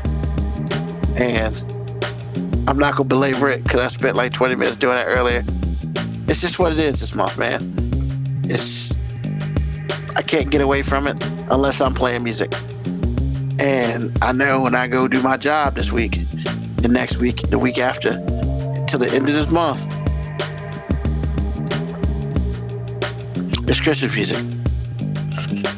Once again, I like Christmas music. I just don't like being force-fed Christmas music.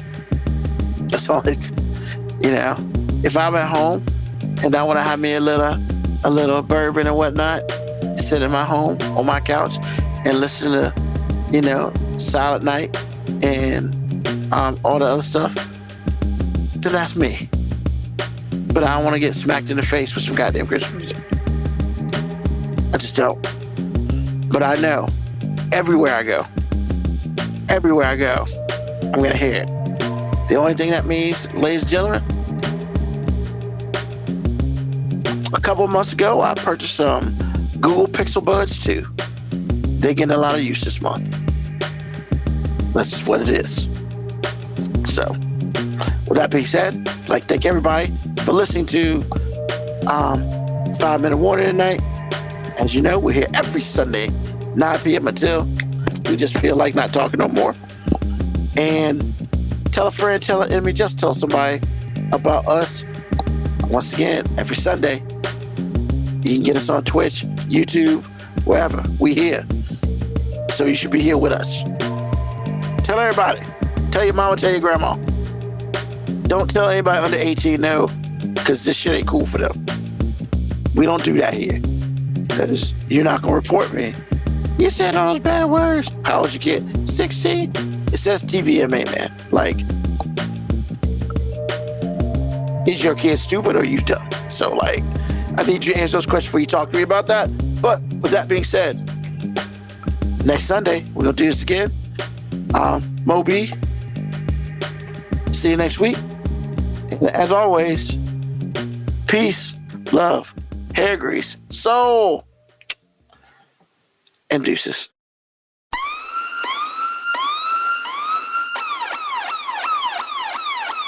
Email us at 5minutewarning19@gmail.com. And also leave comments on Facebook and Twitch. Search 5 Minute Warning. Contact us on Twitter at AG_FMW Podcast, at Newsman25, at FMW 2019.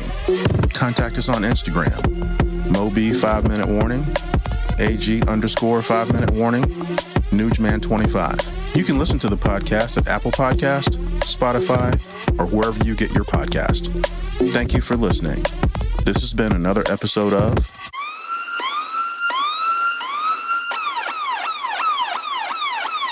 The 5 Minute Warning. The movie broke box office records with an opening of around $110 million, and directors said they took some creative freedoms from the Broadway play, tried to tell their own story. This is the first of 2 installments, with the next one coming next November. I saw it, but I was very excited at the idea of seeing the interpretation of this. But I should have known it's Hollyweird. I should have known they'd try to make it woke in the ways that they could think of. Let's just start with the fact that they have Ariana Grande, who is obviously a Hispanic woman, playing the part of a ditzy, blonde, white, really villain when it comes right down to it. And for this particular movie, the racism and the racial appropriation, I just thought was offensive, frankly. All white people aren't dumb and evil. And I just get kind of sick of that storyline. And I feel like that's where it started, and it kind of lost me there. And it was 3 hours long for half a movie, by the way. You're offended, Gina? You're offended. Well, I wonder, is Miss Grande offended because you said she was Hispanic and she's actually Italian-American? Her parents are from, Sicily, Abruzzo. Yeah, all right. Pro MAGA TV.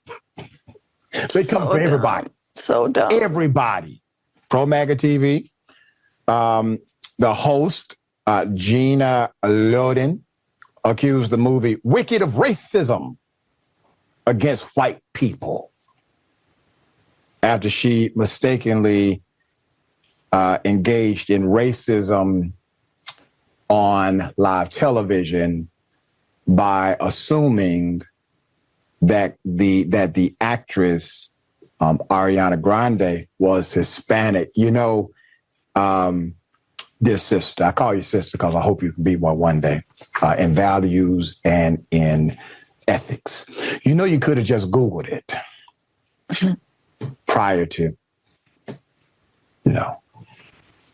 All right, put it up full mess. I love this cover of the movie Wicked. It's just beautiful, man. It's really awesome. Yeah. All right. So, Francesca, I'm gonna let you take this one away. We were talking about the story in the break, and I'm like, what, are Italians not white anymore? Is that what we're doing? That's how far MAGA wants to go back? Is there like, no, Italians and Irish and in Trump's America, not going to be white no more? But like, it's so stupid. It's so basic. Ariana Grande has been in the public eye for 30 years now? I don't know how long, 20, okay? But like, you don't know that she's Italian by now. Oh my God. And of course, this is not about Ariana Grande. It's about her co-star, whose name is escaping me, but who is black, right? And you're just like, you are reacting to, first of all, a Broadway show that's been on Broadway for decades, where the races of the people playing it do not factor in. And then you're using that it's just like, you're like, pick a side. You're mad because they went woke because it's Ariana Grande, who you think is Latina, but is not. But then also you think she plays a white woman, which makes white people look bad because, of course, her co-star is black, when that's also not what this is about. This is literally Wizard of Oz. This is a take on a fictitious story. Or does is the Wizard of Oz pre when they went into color? You know, that moment. Is that what MAGA thinks was when America was great? Yeah, remember when it was black and white and Dorothy knew her place and, Toto was getting reprimanded by the neighbor? That's MAGA. We got to get back to those times, where the twister just takes us all away.